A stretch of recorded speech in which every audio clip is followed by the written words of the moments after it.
Welcome to our culinary journey where we bring you the exquisite flavors of Tuscany with our Tuscan salmon recipe. Let's dive into this delightful dish that's bound to become a favorite at your table. We begin with fresh, high-quality salmon fillets, the star of our dish, alongside a colorful array of vegetables and herbs.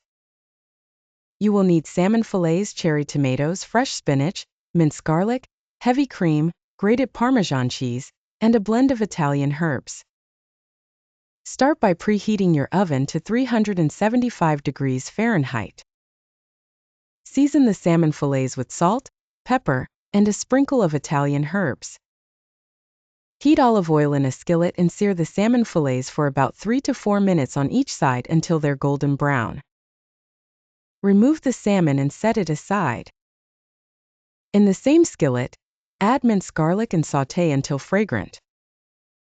Toss in cherry tomatoes and fresh spinach, cooking them until the spinach wilts and the tomatoes burst with flavor.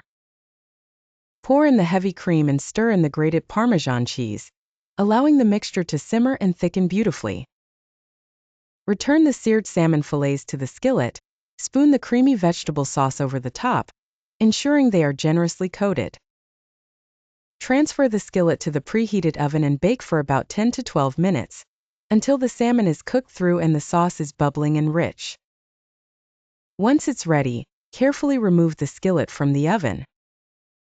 Plate the salmon fillets and garnish with fresh basil leaves and a light drizzle of extra virgin olive oil.